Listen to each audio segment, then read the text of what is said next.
बिस्मिल्लाहिर्रहमानिर्रहीम, अस्सलामु अलैकुम। मैं हूं मोहम्मद उमर और आप सुन रहे हैं नई सुबह वेब रेडियो पर अपना पसंदीदा प्रोग्राम मेजबानों की कहानी उमर और अरसलान की ज़बानी। एक बार फिर से जुमे का दिन आन पहुंचा है और जुमे के दिन हमारी आपसे मुलाकात होती है, इसलिए ये एक बड़ा ही खास दिन है। वैसे भी बड़ा खास दिन है, लेकिन इसकी खासियत में मजीद इजाफा इस वजह से हो गया कि हमारी आपसे मुलाकात होती है। तो एक बार फिर से जुमे की रंगीन शाम है और इसे मजीद हसीन बनाने के लिए मैं मौजूद हूँ और मेरे साथ हमारे को आरजे भी मौजूद हैं। पता नहीं ये को आरजे हैं या मैं को आरजे हूँ, बहरहाल हम दोनों आरजे हैं, बस इसी पे ही हम इत्तफाक कर लेते हैं। तो खुशामदीद कहते हैं आपको। जी अस्सलाम वालेकुम मेरी जानिब से तमामी नई सुबह वेब रेडियो के सामीन को और आपको भी उमर भाई अस्सलाम वालेकुम। हम हाजिर हो चुके हैं एक बार फिर इस उम्मीद के साथ कि आप सब खैर खैरियत से होंगे, ठीक ठाक होंगे, अपना और अपनों का बहुत सारा ख्याल रख रहे होंगे। ये रटी रटाई लाइनें बोल दी अरसलान ने। अरसलान जरा जोशो खरोश से बोलिए, कैसे बोल रहे हैं? ऐसे लग रहा है गन पॉइंट पे प्रोग्राम करा रहा हूँ मैं आपसे। कहाँ से उठा के ले आए? मैं ट्राई सीरीज का फाइनल देख रहा था, मुझे वहां से आप ले आए यार उमर भाई। कहाँ से उठा के ले आए हैं से तो मैं सोच रहा हूँ कि पता नहीं मैं आपको फुटपाथ से उठा के ले आया हूँ, सड़क से उठा के ले आया हूँ, कहाँ से उठा के लाया हूँ मैं? मुझे मेरे घर से लाए आप, और कहाँ से लाएंगे आप? मतलब मैं देख रहा था मैच इस वक्त चल रहा है नेशनल स्टेडियम कराची में, चैंपियंस ट्रॉफी उरूज पे सामीन आने वाली है। चैंपियंस ट्रॉफी और ट्राई सीरीज का फाइनल चल रहा है। उमर भाई ने मुझे बोल दिया चलो भाई शो करना है। मतलब यहाँ पे अभी आपने स्क्रीन तो लगाई हुई है, लेकिन मुझे तो क्रिक बस पे स्कोर चेक करने पड़ रहे हैं ना। जी हाँ, तो लिसनर ये अरसलान है और इनके पास बेशुमार बहाने होते हैं। यानी शो के लिए मीटिंग करनी होती है कि क्या करेंगे डिस्कस और क्या नहीं, तो ये हर रोज कोई नई बात आके सुनाते हैं। आज इंडिया और इंग्लैंड का मैच देखने दें, आज ट्राई नेशन सीरीज का मैच देखने दें, आज ऐसा हो गया मुझे चोट लग गई है, आज ऐसा हो गया हमारा इंटरनेट खराब हो गया है। तो अरसलान कब बात आएंगे आप? हम ना बाज आएंगे क्रिकेट से मोहब्बत से। हदीका खयानी की बहुत ही जबरदस्त कवाली और इसमें मेरा ख्याल तबला नवाज जो है वो दिलदार हुसैन साहब हैं। क्या ही जबरदस्त उन्होंने तबला इसमें प्ले किया। तो जी हाँ जी, हमारी बातें चलती रहेंगी, बहुत ही जबरदस्त किस्म की आप इंजॉय कर रहे होंगे। ना सिर्फ बातें बल्कि मालूमात भी इस शो का हिस्सा होगी। तो उससे पहले क्या करें अरसलान? उससे पहले ये करते हैं कि एक म्यूजिकल ब्रेक शामिल करते हैं और अपने सामीन को एक गाना सुनाते हैं, उसके बाद वापस आते हैं। सुनते रहिए नई सुबह वेब रेडियो। मैं हूँ मोहम्मद असरान, मेरे साथ मौजूद है मोहम्मद उमर। प्रोग्राम का नाम है मेजबानों की कहानी। मोहम्मद उमर और मोहम्मद असरान की जुबानी हम आ रहे हैं ब्रेक के बाद। जी तो एक बार फिर खुशामदीद कहते हैं आपको नई सुबह वेब रेडियो पर। मैं हूँ आपके साथ मोहम्मद असरान, मेरे साथ मौजूद है मोहम्मद उमर। प्रोग्राम है आपका अपना पसंदीदा मेजबानों की कहानी, मोहम्मद उमर और मोहम्मद असरान की जबानी। तो बात यह है कि उमर भाई ने जो जुल्म करना था वो तो कर दिया है। हम अपनी एनर्जी में कमी लाकर और अपने दुख को अपने लिसनर्स के साथ क्यों शेयर करें? लिसनर्स के लिए तो अच्छा प्रोग्राम करना जरूरी है। उमर भाई से तो मैं इसका बदला बाद में ले लूंगा जो इन्होंने अभी मेरे साथ किया है। तो आज एक बड़ी शानदार मेजबान की कहानी हम आपको सुनाने जा रहे हैं, लेकिन उससे पहले उमर भाई से ये पूछते हैं कि उमर भाई क्या तरीका है जिससे लिसनर्स हमें सुन सकते हैं? मैं आपको वो तरीका बताता हूँ, आप जाएं जाके मैच एंजॉय करें। कोई बात नहीं, जो आपकी पेमेंट होगी वो भी मेरे हिस्से में कर दें, तो मैं सारा शो अकेले कर लेता हूँ, मुझे कोई मसला नहीं। नहीं अब आ गए हैं, या आपको पहले बोलना चाहिए था? ये ऑफर आपने मुझे पहले क्यों नहीं दी? चलिए जी, बताते हैं कि हमारे लिसनर्स हमें कैसे सुन सकते हैं। हमारी वेबसाइट है www.naisubah.org/radio। इस वेबसाइट पर जाइए, प्ले बटन तलाश कीजिए, उस प्ले बटन पर आप क्लिक करेंगे, बल्कि उस प्ले बटन को आप थपथपाएंगे, ठीक है? अपने थपथपाना है उसको। तो जब आप उसको थपथपा देंगे तो तब आपको हमारी ये बहुत ही खूबसूरत, बहुत ही मीठी, बहुत ही सुरीली, बहुत ही रसीली सी आवाजें सुनाई देंगी और आप सुन सकेंगे हमारी आवाज में बहुत ही अच्छी बातें और मालूमात और खूबसूरत से गाने, लेकिन वो हमारी आवाज में नहीं होंगे। जी हाँ बिल्कुल। और ये जो बीच में उमर भाई ने बातें की, ये उमर भाई की जो है मैं समझता हूँ खुशफहमी हो सकती है, लेकिन ये जो आपने थपथपाने का जिक्र अभी किया उमर भाई, मुझे एक सवाल का जवाब दें। अक्सर किसी के थपथपाने से नींद भी आ जाया करती है, तो अगर प्ले बटन सो गया तो? लेकिन इस बात की गारंटी है कि हमारे शो को सुनते सुनते लिसनर्स नहीं सोएंगे, बाकी खैर है। जी हाँ, अगर कोई सो भी जाएगा तो उसे मैं उठा दूंगा।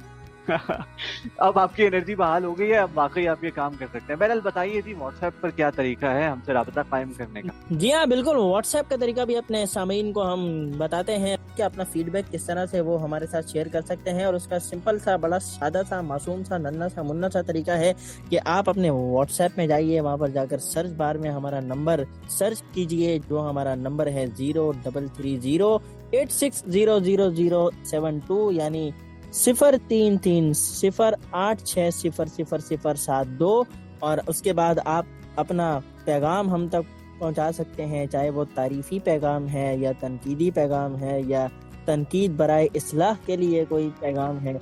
तनकीद बराए इस्लाह जो आप करेंगे उसको हम सराहेंगे, तनकीद बराए तनकीद भी आप करेंगे तो आप लिसनर्स हैं, हम क्या कर सकते हैं, लेकिन अगर हमारी तारीफ होगी तो हम उस पर बहुत खुश होंगे और बहुत ज़्यादा सराहेंगे आपको। तो आप अपना पैगाम हमारे साथ शेयर कर सकते हैं, चाहे वो वॉइस मैसेज की सूरत में हो या टेक्स्ट मैसेज की सूरत में।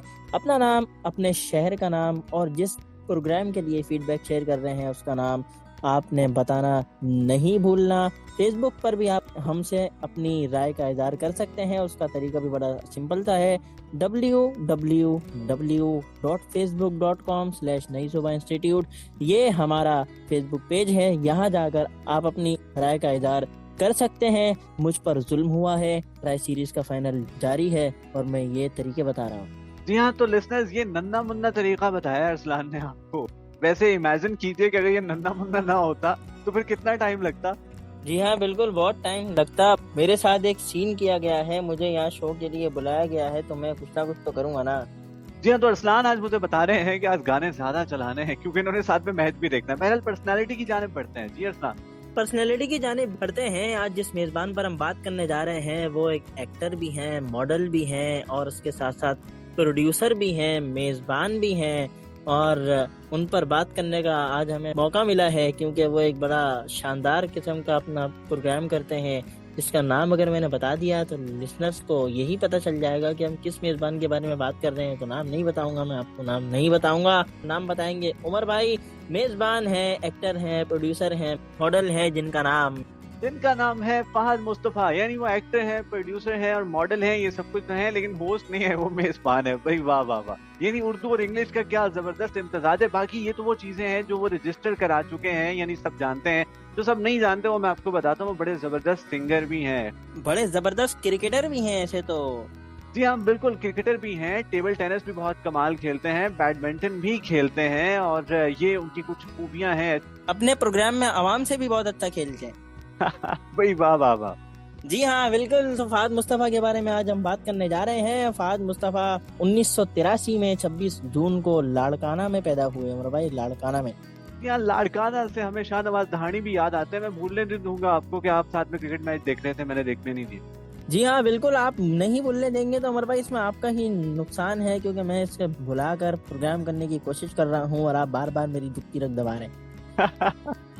चलिए अच्छा है। जी, तो 1983 में फहद मुस्तफा लाड़काना में पैदा हुए। ये मैंने आपको बता दिया। 26 जून वो दिन था जिस दिन फहद मुस्तफा की पैदाइश हुई। उन्होंने अपनी इब्तदाई तालीम कराची से हासिल की और उसके बाद गवर्नमेंट नेशनल कॉलेज कराची से हासिल की। उसके बाद उन्होंने फार्मेसी डॉक्टर की डिग्री हासिल की बेकाई मेडिकल यूनिवर्सिटी कराची से और उसके बाद उन्हें अंदाजा हो गया कि भाई मुझे तो जो है वो पढ़ाई वगैरह छोड़कर मुझे तो मॉडलिंग और एक्टिंग की तरफ चले जाना चाहिए। तो फिर 2002 में उन्होंने बाकायदा तौर पर अपने करियर का आगाज किया और जैसे हमने इस शो का आगाज किया था वैसे ही उन्होंने अपने करियर का आगाज किया और 2002 से उनका करियर जो चलता हुआ आ रहा है वो आज तक चलता है। 28 से ज्यादा ड्रामों में वो काम कर चुके हैं, फिल्मों में भी वो काम कर चुके हैं और उसके अलावा 3 फिल्में उन्होंने प्रोड्यूस की हैं, जिनमें से एक अभी आने वाली है, 2 आ चुकी हैं। और इसके अलावा अगर हम उनके मशहूर और मारूफ ड्रामों की आपको बात बताएं तो वो कभी मैं कभी तुम, जो ये अभी पिछले साल ही ड्रामा, उमर भाई को इससे बड़ा लगाव मुझे लगता है कि होगा। उमर भाई है कि नहीं? काफी अरसे बाद एक ड्रामा देखा, लेकिन अरसलान मैं इस पे भी आता हूँ। आपको तो बहुत जल्दी है, आप तो सब कुछ निपटा के बस फिल्में बता के और जा रहे हैं, तो मैं ऐसे जाने नहीं दूंगा आपको। पैदाइश हो गई उनकी, उनके वालिद साहब का नाम क्या है? उनके वालिद साहब का नाम है उमर भाई सलाहुद्दीन और पाकिस्तान के कप्तान का नाम है मोहम्मद रिजवान। है ये रिजवान की क्या इधर यहाँ पे तुक बनती है बताने की। बहरहाल सलाहुद्दीन साहब के मुतालिक बता रहे हैं, ये बहुत ही जबरदस्त पीटीवी के एक्टर रहे हैं और ये इलाकाई ड्रामों में परफॉर्म करते थे। यानी फहद मुस्तफा को एक ऐसा फैमिली बैकग्राउंड मिला कि जहाँ से अब वो एक बेहतर अदाकार बन सकते थे, लेकिन साथ में गवर्नमेंट जॉब भी करते थे और ये डिप्टी डायरेक्टर थे। इसके अलावा वो इकबाल कॉलेज में केमिस्ट्री के प्रोफेसर भी थे। तो ये सब कुछ चल रहा था फहद मुस्तफ़ा की फैमिली में, और इनके वालिद साहब की जो एनर्जी है वो भी बहुत कमाल थी, जिसकी वजह से अब हम देखते हैं कि फहद मुस्तफ़ा में बड़ी शानदार किस्म की एनर्जी मौजूद है। यानी इनसे पहले हमने जो होस्ट देखे हैं, जो एंकर्स देखे हैं, वो बहुत ही ज़बरदस्त तरीके से बड़े ही आहिस्ता आहिस्ता गुफ्तगू करने वाले थे। ये पहले एंकर आए और उसके बाद इस चीज़ का ट्रेंड चल पड़ा है कि चीखना, चिल्लाना और शोरो होगा करना और बड़ी उछल कूद करना, ये इन्होंने आकर मुतारिफ कराया। पहले एंकर वाली बात से मैं इख्तिलाफ करूंगा उमर भाई, आप ये क्या कह रहे हैं, ये क्यों कह रहे हैं? आपको ये नहीं कहना चाहिए। मैं शदीद इस पे एहतजाज रिकॉर्ड कराता हूँ। आपने डॉक्टर आमिर लियाकत हुसैन साहब को नजरअंदाज कर इन्हें पहले एंकर करार दे दिया है। जी हाँ, बिल्कुल ऐसा है, आपने दुरुस्त जानिब जो है वो निशानदही की। बहरहाल इनके वालिद पर वापस आते हैं, आप तो आगे आगे भागे जा रहे हैं। इनके वालिद की अगर हम बात करें तो उनको मुख्तलिफ अवार्ड्स भी मिले हैं, और चूंकि वो ड्रग इंस्पेक्टर थे इसलिए उनको महीने में एक मरतबा जरूर अदालत में जाना होता था, तो फहद मुस्तफ़ा उनके साथ भी जाते थे। और फिर आखिरकार वो मौका आ गया कि जब 2002-2003 आया और फहद मुस्तफ़ा ने अपना पहला ड्रामा किया। फहद मुस्तफ़ा ने जो पहला ड्रामा किया उसमें इनके जो डायरेक्टर थे वो इकबाल अंसारी साहब थे, जो कि बुशरा अंसारी पाकिस्तान की एक बहुत ही मायनाज अदाकारा हैं, उनके शौहर हैं। तो उनको नहीं पता था कि ये एक बड़े ही जबरदस्त एक्टर के बेटे हैं। बहरहाल इनको जरूर मुश्किलात तो पेश आई, वो इसलिए भी कि इनको इस चीज़ का वो फायदा नहीं हुआ कि ये किसी एक्टर के बेटे थे, क्योंकि इनके जो वालिद थे वो पीटीवी में काम करते थे और महज इलाकाई ड्रामों में काम करते थे, जबकि फहद मुस्तफ़ा ने जो फील्ड चूज की थी वो कौमी ज़बानों में ड्रामा करने के लिए या कौमी ज़बानों में जो नशियात है उसका हिस्सा बनने की ख्वाहिश जाहिर की थी, और इस मैदान में वो निकल पड़े। और जो पहला ड्रामा किया वो कहते हैं कि इसमें मुझे बहुत बातें सुनाई गई, बड़ी डांट डपट हुई, और फहद मुस्तफ़ा जो है बैठकर रोते होते थे कि ये मेरे साथ क्या हो रहा है, लेकिन उनके वालिद कहते थे कि मेहनत जारी रखो। और यूं फहद मुस्तफ़ा ने अपने ड्रामा कैरियर का आगाज किया, और वो इब्तदा से कोई हीरो नहीं आते थे, कहीं वो ट्रांसजेंडर का रोल कर रहे हैं तो कहीं वो किसी बंगाली का रोल कर रहे हैं, और बहुत से उन्होंने नेगेटिव कैरेक्टर्स भी किए। यूं कुल मिलाकर उन्होंने 28 ड्रामे किए हैं, और उसमें कभी मैं कभी तुम का जो जिक्र कर रहे हैं अरसलान, मैंने काफी अरसे के बाद ये ड्रामा देखा, और ये ड्रामा भी बस मैंने अजीब व गरीब तरीके से देखा है। यानी कि घर में चल रहा होता था तो मुझे कुछ स्टोरी समझ में आ गई, अब मैं टिकटॉक चला रहा हूँ, एक आधा सीन मैंने वहां पे देख लिया, बाकी सारा ड्रामा मुझे टिकटॉक ने दिखाया है। यानी कोई तरतीब नहीं थी, कभी मैं उसका पहला सीन देख रहा हूँ, कभी मैं आखिरी सीन देख रहा हूँ, कभी मैं दरम्यान से देख रहा हूँ, कभी आखिरी के बाद फौरन से पहला देख रहा हूँ, तो कुछ इस तरह से करके मैंने ये ड्रामा देखा। उमर भाई ने तो ये ड्रामा देख लिया और पाकिस्तान के बहुत सारे नाजरीन ने इस ड्रामे को देखा। इसके अलावा फहद मुस्तफ़ा ने और भी कई सारे ड्रामों में जो है वो काम किया है, और उनकी फिल्म की डेब्यू की अगर बात करें तो फिल्म उन्होंने जिसमें डेब्यू किया था वो बड़ा खतरनाक नाम है उमर भाई, बहुत खतरनाक नाम। आप डरिएगा मत, मैं उसका नाम बताने जा रहा हूँ। जी अरसलान, नाम भी आप बता दीजिएगा, लेकिन पहले मुझे ड्रामा के मुतालिक तो गुफ्तगू करने दीजिए। आप 2024 में ले आए हैं हमें कि उन्होंने कभी मैं कभी तुम किया, वैसे बहुत जबरदस्त ड्रामा है ये भी, और मजा आया मुझे ड्रामा देखने का। लेकिन इससे पहले फहद मुस्तफ़ा ने 2014 तक मुख्तलिफ ड्रामा जो है वो किए हैं, जिसमें मैं हूँ अब्दुल कादिर शामिल है। इसके अलावा एक हथेली पे हिना, एक हथेली पे लहू, ये उनका ड्रामा है, और भी बहुत सारे ड्रामाज हैं। 28 ड्रामों के नाम तो मैं आपको नहीं बता सकता, लेकिन 2014 तक उन्होंने ये ड्रामे किए, और कोई नहीं अपना ये उनका आखिरी ड्रामा साबित हुआ था, और उसके बाद वो ड्रामा इंडस्ट्री से कुछ दूर हो गए।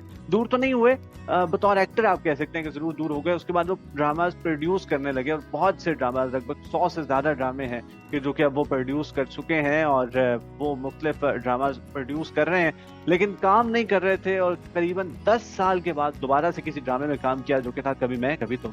जी हाँ बिल्कुल, कोई नहीं अपना, उमर भाई तो अपने हैं, लेकिन इन्होंने भी मुझे मैच नहीं देखने दिया। बहरहाल 2014 में इन्होंने फहद मुस्तफ़ा साहब ने अपना डेब्यू किया, और जिस फिल्म में डेब्यू किया उसका नाम था उमर भाई, आप मैं फिर कह रहा हूँ डरिएगा मत, हम कराची वालों को तो आदत है, लेकिन फिर भी इसका नाम था नामालूम अफराद। जी हाँ, बिल्कुल ऐसे ही है। मूवीज पर भी बातचीत करते हैं, लेकिन पहले गाना चला देते हैं और सान को कुछ मैच दिखा देते हैं। तो सुनते हैं गाना, कभी मैं कभी तुम हो का जिक्र हो रहा है, तो उसी का OST पुल हुई साढ़े कोलों सजना ने दिल तोड़िया, सुनते हैं, लौट कर आते हैं। जी तो एक बार फिर खुश आमदीद कहते हैं आपको। मेजबानों की कहानी, मोहम्मद अरसलान, मोहम्मद उमर की जबानी, फहद मुस्तफ़ा की कहानी आज हम आपको सुना रहे हैं। साथ साथ ट्राई नेशन सीरीज का फाइनल मैं देख रहा हूँ, उमर भाई एंजॉय कर रहे हैं, लेकिन उमर भाई ने जो किया है वो बहुत गलत किया है। उमर भाई आपने बहुत गलत किया है। अभी तो आप गलत कर रहे हैं भाई, थोड़ी देर बाद आप दोबारा से कहानी को इख्तितामी मराहिल पे ले जाते हैं, मैं खींच खींच के वापस लेके आता हूँ। मेरी ये कोशिश है कि जितनी जल्दी शो खत्म हो सके हो जाए, उसके बाद में मैच देखूं। इनकी पूरी कोशिश थी वो गाना भी लंबे वाला मिल जाए, लेकिन मैंने नहीं चलाने दिया। जी हाँ बिल्कुल, अगर कोई गाना तकरीबन 15 से 20 मिनट का एक गाना मिल जाए तो चला दीजिए। जी अरसलान बताइए, नामालूम अफराद के मुतालिक बातचीत कर रहे थे। जी हाँ बिल्कुल, नामालूम अफराद 2014 में हुई वो फिल्म आई, और जब वो आई तो आते ही छा गई बॉक्स ऑफिस पर, काफी ज्यादा उसे देखा गया। और जब उसे देखा गया तो फिर 2016 आया, और 2016 में क्या हुआ? या 16 पर भी आते हैं अरसलान। पहले पहल ऐसे ही हुआ था कि नामालूम अफराद को भी, जिस तरह हम उमर शरीफ साहब को डिस्कस कर रहे थे, उनकी फिल्म को लगा नहीं था रहा, तो इनकी मूवी भी को लगा ही नहीं था रहा, लेकिन जब लगी और उसके बाद फिर लग पता गया। तो नामालूम अफराद, और ये एक बड़ी शानदार मूवी रही। इससे पहले जो पाकिस्तानी सिनेमा है ये डिक्लाइन का शिकार था, लेकिन इसके बाद बहुत से लोगों को हौसला हुआ, फिर बहुत सारी मूवीज आई। यानी नामालूम अफराद जब आ गई तो फिर मैं हूँ, शाहिद खान आफरीदी आई, इसी तरह से रॉन्ग नंबर आई, जानान आई, जवानी फिर नहीं आनी आई, बिन रोए आई, इसी तरह से कराची से लाहौर, लाहौर से आगे, और कौन कौन सी मूवी है कि जिसका मैं नाम लूं और किसको छोड़ दूं। पंजाब नहीं जाऊंगी, लंदन नहीं जाऊंगा, छलावा, Lord wedding, actor in law, तो इस समेत बहुत सारी मूवीज, स्टीफा इन ट्रबल, तो ये कुछ मूवीज हैं। यानी पाकिस्तानी सिनेमा अच्छा, ये सारी देखी है इसलिए बता रहा हूँ। वाह भाई वाह। छलावा मैंने देख रखी है, इसके अलावा मैंने तो ऐसी ऐसी मूवीज देख रखी हैं जो शायद किसी ने ना देखी हो। यानी कि उसमें से एक मूवी थी चैन आए ना, मैंने वो देख ली, रंग रेजा मैंने देख ली, तो मैंने तो बहुत सारी मूवीज देखी हैं। तो आप भी एक किस्म के मूवी लवर मालूम होते हैं, और हम क्रिकेट लवर हैं, ये मूवी लवर हैं, इसीलिए इन लोगों ने हमारे साथ ये किया है। आप ऐसे करें, मैं हूँ शाहिद खान अफरीदी देख लें, मूवी की मूवी है, साथ में क्रिकेट की क्रिकेट है। मैं हूँ शाहिद खान अफरीदी, मैंने टुकड़ों टुकड़ों में देख रखी है, और उसमें जो है वो एक सिलसिला हो गया था जिसमें टॉस रमीज राजा साहब करा रहे थे और आवाज अली सलमान साहब की आ रही। ऐसे ही है, लेकिन उसमें तारिक सईद साहब की कमेंट्री होती तो फिल्म में मजीद जान पड़ जाती, वो नहीं थे। जी हाँ बिल्कुल, उनकी कमेंट्री भी होनी चाहिए थी। चलिए जी वापस आते हैं फाद मुस्तफा पे। नामालूम अफराद उन्होंने की, एक और मूवी उन्होंने की जिसका नाम था माहे मीर, और इसका स्क्रिप्ट बहुत पसंद आया था फाद मुस्तफा को, लेकिन मुझे वो फिल्म समझ नहीं आई। मैंने कुछ 1.5-2 घंटे देखे और उसके बाद भी मैं सोच रहा था कि इसमें हो क्या रहा है, वैसे कुछ समझ में ही नहीं आ रहा था। मेरा नामालूम अफराद जरूर समझ में आई, जिसी वजह से नामालूम अफराद 2 भी बनी। इसमें 3 हीरोज थे, यानी जावेद शेख, मोहसिन अब्बास हैदर और फाद मुस्तफा, और अच्छी मूवी थी। को बहुत हाईली रेट में इनको नहीं करता, लेकिन जो फाद मुस्तफा की मुझे मूवी सबसे ज्यादा पसंद है, या जो पसंदीदा मूवीज में से एक है, वो एक्टर इन लॉ है, और वो बहुत जबरदस्त मूवी है। उसमें ऐसा क्या है भाई जो आपको वो सबसे ज्यादा पसंद आई है फाद मुस्तफा साहब की? अच्छा, उसमें एक नई चीज है ना अरसलान, यानी वो ये है कि फाद मुस्तफा को एक्टिंग का शौक है, लेकिन इनके जो वालिद हैं गालिबन वो कोई इंडियन एक्टर थे जो कि इनके वालिद का किरदार निभा रहे थे, तो उनको अपने बेटे की इस तरह से इख्तलाफ है, अपने बेटे से उनकी बनती नहीं है। वो पेशे के एतबार से वकील हैं। अब किसी को कोई मुश्किल पेश आई और उसने फाद मुस्तफा से कहा कि जी आप ऐसे करें कि हमारा मुकदमा लड़ दें। फाद मुस्तफा ने बताया, यानी उस किरदार ने, कि भाई मैं तो वकील नहीं हूँ, क्योंकि एक्टर तो हो ना, जाके एक्टिंग करना कि वकील वाली, और हमारा मुकदमा लड़ाओ। इसी शौक में वो अदालत गए, वहां जाकर उन्होंने एक वकील की एक्टिंग की और वो छा गए, वो केस जीत गए। बस उसके बाद शहर के बहुत से लोग उनके पास आते, अपने मसाइल सामने रखते, और फाद मुस्तफा जाकर लड़ते मुकदमा और जीत जाते। तो ये सूरत हाल रही, और आखिरकार इनकी शिकायत हो गई कि इनके पास लाइसेंस ही नहीं है, जिसकी वजह से इन्हें जेल हो गई। सारा शहर जो है वो एहतजाज के लिए बाहर निकल आया। तो ये कुछ इसका कॉन्सेप्ट था इस मूवी का, जिसकी वजह से वो मुझे बहुत पसंद आई। इनके वालिद जो हैं वो पेशे के एतबार से वकील थे, लेकिन पूरी जिंदगी में उन्होंने कोई मुकदमा जीता नहीं था। लेकिन सब लोगों का ये ख्याल था कि अपने बेटे के खिलाफ जो है मुकदमा ये लड़ें, यानी कि ये दलाइल पेश करें अपने बेटे के खिलाफ। लेकिन उन्होंने कहा कि मैं अपने बेटे के हक में दलाइल पेश करूंगा, हालांकि उनकी बनती नहीं थी अपने बेटे से, उसके बावजूद, और वो पहला मुकदमा था जो कि वो जीत गए। काफी शानदार इंटरेस्टिंग स्टोरी इसकी जो है वो आपने बताई है, और इसके अलावा जवानी फिर नहीं आनी 2 में भी जो है वो फाद मुस्तफा साहब ने काम किया है। और अगर आप बात ही कर रहे हैं तो उमर भाई, मैं थोड़ा सा आगे फास्ट फॉरवर्ड करके आपको ले जा रहा हूँ, और इस तरफ जा रहा हूँ कि फाद मुस्तफा साहब को जावेद शेख साहब एज एन एक्टर भी बहुत पसंद है। जी हाँ, बिल्कुल ऐसा ही है। यानी नामालूम अफराद 1 हो और 2 हो, उसमें वो मौजूद है। बाकी जवानी फिर नहीं आनी 2 की आपने बात की, अच्छी मूवी है, लेकिन उसमें फाद मुस्तफा को आप एज अ हीरो नहीं कह सकते कि वो एज अ हीरो उसमें आए हैं, विलन भी नहीं कह सकते। तंग जरूर किया उन्होंने हुमायूं सईद को। यानी होता ये था कि हर ईद पे हुमायूं सईद और फाहद मुस्तफा का मुकाबला हो रहा होता था, लेकिन उस साल फाहद मुस्तफा ने ऐसा किया कि अपनी मूवी भी लॉन्च की और साथ में हुमायूं सईद की मूवी में भी आ गए। वाह, और इसमें इनकी जो हीरोइन थी वो मावरा हुसैन थी, जिनकी अभी हाल ही में शादी हुई है। मजीद हम डिटेल्स में नहीं जाते क्योंकि हम लाइन क्रॉस कर जाएंगे, और वैसे भी ये जो डिपार्टमेंट है ये वीकेंड बस वालों का है, वो कल आके आपको बताएंगे। क्यों? शोबिस पे उनका शो होता है ना, हम तो फाद मुस्तफा पे बात कर रहे थे। बहरहाल उसमें ये है कि जैसे कि जवानी फिर 2 की बात की, लॉर्ड वेडिंग एक मूवी थी इनकी, और वो भी काफी अच्छी थी। उसमें भी ये कि एक सबक आमोज कहानी थी, और जहेज के हवाले से काफी अच्छी मूवी थी कि लोगों को बताया गया कि किस तरह से लोग परेशान होते हैं जहेज की वजह से। और जैसे कि आपने बताया तारुफ कराते हुए कि फाद मुस्तफा लाड़काना से उनका ताल्लुक, सिंधी खानदान से उनका ताल्लुक है, तो उन्होंने एक पंजाबी लड़के का किरदार निभाया। पंजाबी लड़के का किरदार फाद मुस्तफा ने निभाया और उमर भाई ने एक विलन का किरदार निभाया है आज। जी हाँ, तो उसमें ये था कि जब फाद मुस्तफा पंजाबी बोलते थे ना तो वो बहुत अच्छी लगी। मैं आपको जाने नहीं दूंगा आज, तो मैं बस मुझे मूवी पे बात करने का मौका मिल गया, मैं 1.5 घंटे बिठा के रखूंगा आपको, ऐसी की तैसी आपकी। आप मुझे 1.5 घंटे बिठाकर भले रखें उमर भाई, लेकिन शो 1 घंटे से ऊपर नहीं जा सकता। क्यों भाई, शो 1 घंटे से ऊपर नहीं जा सकता? ऊपर क्या है? ऊपर हमारी मैनेजमेंट है। चलिए जी, बहुत जबरदस्त। हम बात कर रहे हैं लॉर्ड वेडिंग की, फाद मुस्तफा की मूवी की, और उसमें कैसर पिया, जिनको आपने देखा होगा मजाकरात में आजकल गपशप में होते हैं, वासिफ चौधरी जिसे होस्ट करते हैं। वासिफ चौधरी ने जवानी फिर 2 भी लिखी थी वैसे, जिसका जिक्र हो रहा था। जवानी फिर 1 भी उन्होंने लिखी, मैं हूँ शाहिद खान आफरीदी भी उन्होंने लिखी।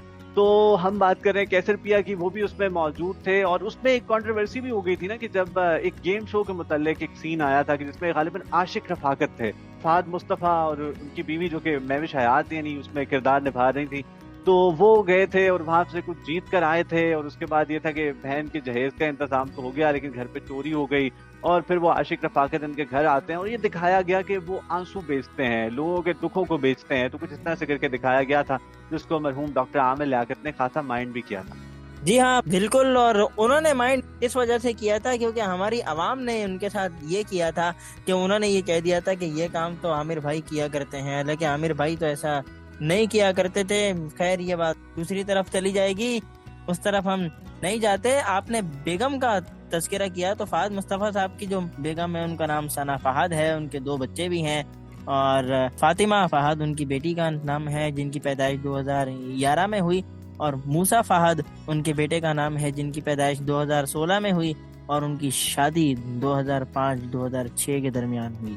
या तो हम बात करें लॉर्ड वेडिंग की, तो लॉर्ड वेडिंग के गाना सुनते हैं, मुंडे लाहौर थे, और उसके बाद लौट कर आते हैं। कहीं मत जाइए, हमारे साथ रहिए, सुनते रहिए नई सुबह वेब रेडियो। जी तो वेलकम बैक लिसनर्स, आप सुन रहे हैं नई सुबह वेब रेडियो पर प्रोग्राम मेजबानों की कहानी, और आज के मेजबान है फहद मुस्तफा। लेकिन अभी तक हमने उनकी मेजबानी के मुतालिक बातचीत ही नहीं की, क्योंकि उनका एक्टिंग का जो एक एरा है, जो उनकी एक्टिंग की परफॉर्मेंसेज हैं वो भी बहुत ज्यादा है, जिसकी वजह से उन्हें बहुत से अवार्ड्स भी मिल चुके हैं। बेस्ट एक्टर का अवार्ड मिल चुका है उन्हें, बेस्ट फिल्म एक्टर का अवार्ड, बेस्ट मेल एक्टर का अवार्ड। तो इस तरह से बहुत सारे उन्होंने अवार्ड्स जीत रखे हैं, इसलिए इसका जिक्र करना भी बहुत जरूरी था। उनकी होस्टिंग पर आए तो होस्टिंग कैरियर का आगाज उन्होंने किया जागो पाकिस्तान जागो, ये एक प्रोग्राम होता था, हम पर मॉर्निंग शो होता था। 3 साल तक उन्होंने ये प्रोग्राम किया है, और इस प्रोग्राम के जरिए से उन्होंने खासे पैसे कमाए, यानी उन्होंने अपना घर बना लिया। इसके अलावा उन्होंने इस शो ही के जरिए से अपना प्रोडक्शन हाउस बना लिया। उसके बाद उन्हें ऑफर हुई जीतो पाकिस्तान की। वो कहते हैं कि अब बस शो इतना कामयाब नहीं चल रहा था, हम वाले भी मुझे फारिग करना चाह रहे थे, मैं भी इस शो को छोड़ना ही चाह रहा था, लेकिन हम सेफ एग्जिट ढूंढ रहे थे। तो बस अचानक से उन्हें ARY से ऑफर हुई और फिर जीतो पाकिस्तान का आगाज हुआ। जी हाँ बिल्कुल, ऐसे में जब डॉक्टर आमिर लियाकत हुसैन साहब अपने गेम शो से पाकिस्तानी टेलीविजन स्क्रीन पर राज कर रहे थे, ARY ने एक शो लॉन्च किया जीतो पाकिस्तान, जिसका नाम था। और जब ये शो आया तो आते ही आमिर भाई के बराबर में आकर खड़ा हो गया। नहीं नहीं नहीं असलान, आते ही नहीं, बहुत स्ट्रगल करनी पड़ी थी। फहद मुस्तफा बहुत दिल बर्दाश्ता हो गए थे, यानी उनको कामयाबी नहीं मिल रही थी। और बाद में उन्होंने सोचा कि मैं फिर ये शो करते ही नहीं हूँ, यानी इस शो की आखिरी सांसें चल रही थी समझ लीजिए। यानी फहद मुस्तफा खुद एक इंटरव्यू में ये बताते हैं कि वो कॉपी करने की कोशिश कर रहे थे आमिर लियाकत हुसैन साहब को, जिसमें उनको कामयाबी नहीं मिल रही थी। और आखिरकार जब उन्होंने सबकी बातें सुनना छोड़ दी, उन्होंने कहा कि अब जैसा मैं हूँ वैसा करूंगा, मैं कोई कैरेक्टर प्ले नहीं कर रहा। और जिस तरह के फहद मुस्तफा रियल लाइफ में है, उसी तरह से वो शो में जब उन्होंने वही सारी चीजें करना शुरू की तो तब उनको कामयाबी मिली। खैर जब उनको कास्ट किया जा रहा था तो बहुत से ब्रांड्स थे, उन्होंने भी कहा कि किसी और को कास्ट कर लो, फहद मुस्तफा को नहीं, लेकिन फिर भी जो सलमान इकबाल साहब हैं उन्होंने कहा कि हमें फहद मुस्तफा ही को करना है। और ARY में कुछ जे नामी शख्सियत है, मुझे उनका मुकम्मल नाम नहीं आता। मुझे आता है उनका नाम, वो है जगदीश जोजा। और ARY में जो है वो सलमान इकबाल साहब के बाद अगर कोई शख्सियत ऐसी है जो कि इन्फ्लुएंशियल है तो वो ही है। और ARY के तमाम बड़े प्रोजेक्ट्स लॉन्च करने में उन्हीं का हाथ होता है और जीतो पाकिस्तान लॉन्च करने में भी उन्हीं का हाथ था। जी अरसलान, जिस तरह से हम गेम शोज की बात कर रहे हैं तो लोहे पुरानी से ये सिलसिला शुरू हुआ और फिर इनाम घर, और यहाँ से यानी वहाँ पर रमजान ट्रांसमिशन में तो वसीम बदामी और जुनैद जमशेद टफ टाइम दे ही रहे थे डॉक्टर आमिर लियाकत हुसैन को। वैसे भी जियो और ARY का आपस में एक मुकाबला तो रहता है, एक टसल तो रहती है। यानी आप उमर भाई ये कहना चाह रहे हैं कि जियो और ARY मीडिया इंडस्ट्री की सास बहू है? जी हाँ बिल्कुल अरसलान, कुछ ऐसा ही मैं कहना चाह रहा था। आपने बहुत ही आसान अल्फाज में मेरा जो पैगाम है वो लिस्टर्स तक पहुंचा दिया। तो मैं ये बात करूं कि अगर हम उस वक्त को सोचें तो इनाम घर हो रहा था, यहाँ पर जीतो पाकिस्तान फहद मुस्तफा कर रहे थे, हम पर जीत का दम जो है वो फैसल कुरैशी कर रहे थे, और समा पर जीत का समा जो है वो साहिल लोधी कर रहे थे। एक्सप्रेस पर माला माल एक्सप्रेस नामी एक प्रोग्राम आ रहा था। सबसे मजे का नाम मुझे लगता है वन TV पे एक आता था, जीतो यहाँ पर सर पीटो। वाह क्या जबरदस्त आइडिया है अरसलान। बहरहाल फहद मुस्तफा ये कहते हैं कि उनका भी बेहतरीन वक्त जो है वो ही है जब डॉक्टर आमिर लियाकत हुसैन भी प्रोग्राम कर रहे थे, यहाँ पर फहद मुस्तफा भी प्रोग्राम कर रहे थे, तो एक मुकाबला रहता था कि आमिर भाई ने ये कर दिया, अब हमें ये करना है, अब फहद मुस्तफा ने ये कर दिया, अब देखते हैं आमिर भाई क्या करेंगे। तो वो एक बड़ा जबरदस्त वक्त था और उस वक्त की ये एक बड़ी शानदार एंटरटेनमेंट थी। जी हाँ बिल्कुल। और आमिर भाई और फहद मुस्तफा के दरमियान काफी अच्छा एक कंपटीशन हुआ करता था और दोनों की आपस में दोस्ती भी बहुत थी और मामला यहाँ तक हो गए थे उमर भाई कि अगर किसी घर वाले का या उनके बच्चों में से किसी एक का अगर बर्थडे आ जाता तो दोनों एक दूसरे के बच्चों का जो बर्थडे हुआ करता था वो ऑन एयर मनाया करते थे और केक भी काटा करते थे और फिर एक दूसरे को भेजा भी करते थे।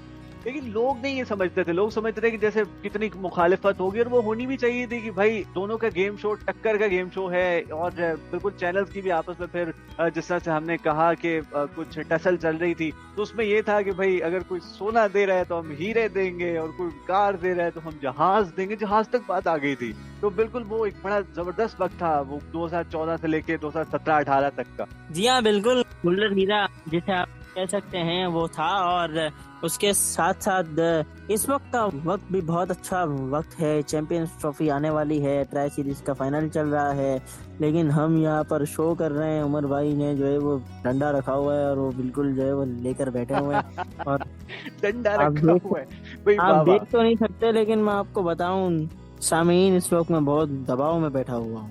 जी हाँ, तो जीतो पाकिस्तान को अब 10 साल हो गए हैं। हमें ये क्रेडिट जरूर देना होगा फहद मुस्तफा को कि आज तक वो खास बड़ी कंट्रोवर्सी हमारे सामने नहीं आई है और यही इनके शो की कामयाबी है। जी हाँ बिल्कुल, ये इनकी और इनके शो दोनों की कामयाबी का राज यही है कि किसी भी किस्म की कंट्रोवर्शियल जो सूरत हाल है उसका सामना अब तक फहद मुस्तफा को नहीं करना पड़ा और उनका जो शो है 10 साल से जारी है। और अभी तो उन्होंने उमर भाई के मोस्ट फेवरेट ड्रामे कभी मैं कभी तुम में कमबैक भी किया है। तो उमर भाई भी ये चाह रहे होंगे और जितने फहद मुस्तफा के फैन हैं वो सब ये चाह रहे होंगे कि फहद मुस्तफा मजीद इस तरह के ड्रामों में आते रहें। और जीतो पाकिस्तान तो चल ही रहा है और एक फिल्म भी वो प्रोड्यूस करने जा रहे हैं जिसकी डिटेल्स का ऐलान अभी तक नहीं किया गया, लेकिन बहुत जल्द इनकी एक फिल्म जिसके ये प्रोड्यूसर होंगे वो हमें देखने को मिलने वाली है। और उमर भाई जिस तरह के मूवी लवर हैं वो जरूर देखेंगे मुझे लगता है।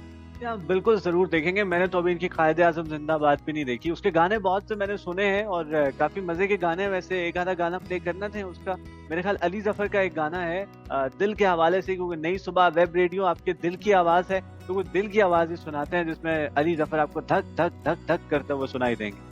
जी हाँ बिल्कुल, नई सुबह वेब रेडियो दिल की आवाज है और इस वक्त मेरे दिल की आवाज है कि ब्रेक लिया जाए ताकि हम मैच की थोड़ा सी सूरत हाल देख सकें। तो ब्रेक शामिल करते हैं ब्रेक के बाद वापस आते हैं। आप जिसके भी साथ रहिए, सुनते रहिए नई सुबह वेब रेडियो। हम आते हैं एक छोटे से म्यूजिकल ब्रेक के बाद। जी तो एक बार फिर खुश आमदीद कहते हैं आपको नई सुबह वेब रेडियो पर। प्रोग्राम है मेजबानों की कहानी, मोहम्मद उमर और मोहम्मद अरसलान की ज़बानी। फाद मुस्तफ़ा की होस्टिंग की बात उमर भाई कर रहे हैं, तो फाद मुस्तफ़ा ने पाकिस्तान सुपर लीग की जो ओपनिंग सेरेमनी है उसकी मेजबानी भी की हुई है उमर भाई। दुबई में सुपर लीग का जो एडिशन 2 था उसकी ओपनिंग सेरेमनी की मेजबानी फाद मुस्तफ़ा ने की थी, यानी होस्टिंग की थी।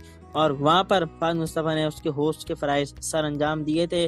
कराची किंग्स की लॉन्चिंग सेरेमनी, जो पहली लॉन्चिंग सेरेमनी थी, चाहे पहली हो या दूसरी हो, दोनों की मेजबानी भी फाद मुस्तफ़ा ने की हुई है। लेकिन जो मेजबानी का उनका सबसे बड़ा जो एक नाम जिसकी वजह से उन्हें शोहरत हासिल हुई वो बिलाशुबा जीतो पाकिस्तान ही है। तो उमर भाई आप और क्या कहना चाह रहे थे?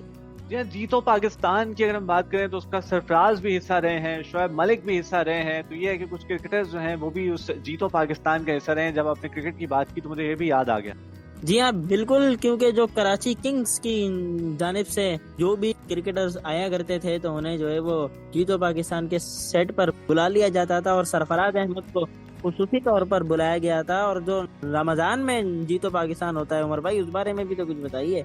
जी हाँ बिल्कुल, जीतो पाकिस्तान जो है वो अपने पीक पर तभी पहुंचा रमजान की वजह से, क्योंकि रमजान में उनकी लगातार 30 एपिसोड होती हैं और रमजान में उस शो को ज्यादा शोहरत मिली और ये भी उनकी कामयाबी की एक वजह है।